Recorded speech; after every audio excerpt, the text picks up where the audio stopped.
আমাদের কাছে খবর আছে এখানে বিচারক জামাতের পক্ষের, আমাদের কাছে খবর আছে এখানে আসামি পক্ষের আইনজীবী সে জামাতের পক্ষের, এখানে সরকার পক্ষের আইনজীবী সেও জামাতের পক্ষের।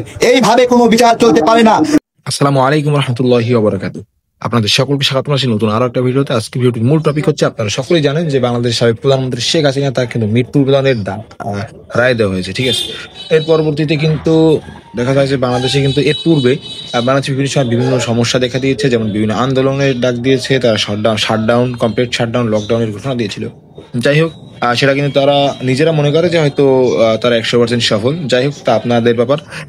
আর বিষয়টা হচ্ছে, মূলত দেখা যায় যে তাদের কিন্তু 5টা মামলায়, শেখ হাসিনা কিন্তু 5টি মামলায় তার রায় ঘোষণা করা হয়েছে, ঠিক আছে।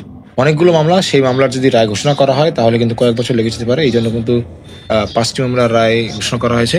আর এই বিষয় নিয়ে আমতারেক খ্যাত, মানে আমজনতা দলের যে তারেক আছে, তিনি কিন্তু বক্তব্য রেখেছেন। যাই হোক, সেটা আমরা শুনে আসি। তিনি বলেছেন আওয়ামী লীগের পক্ষেই কথা। যাই হোক, সেটা আমরা শুনে আসি। আমাদের কাছে খবর আছে এখানে বিচারক জামাতের পক্ষের, আমাদের কাছে খবর আছে এখানে আসামি পক্ষের আইনজীবী সে জামাতের পক্ষের, এখানে সরকার পক্ষের আইনজীবী সেও জামাতের পক্ষের। এইভাবে কোনো বিচার চলতে পারে না। বিচার আওয়ামী লীগের যে আইনজীবীরা আছে ওদেরকেও সুযোগ দেন, ওরা ওদের পক্ষে যুক্তি তর্ক উপস্থাপন করবে, আমরা আমাদের পক্ষ থেকে যুক্তি তর্ক উপস্থাপন করব।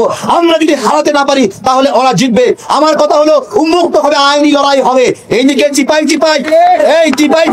শিশির মনির গিয়ে আইজিপি মামুনের কাছ থেকে 1,000 কোটি টাকা চুক্তি করে তাকে রাজসাক্ষী বানায়, নিজেরাই বিচারক, নিজেরাই আইনজীবী, নিজেরাই আসামি পক্ষ, নিজেরাই সরকারি পক্ষ।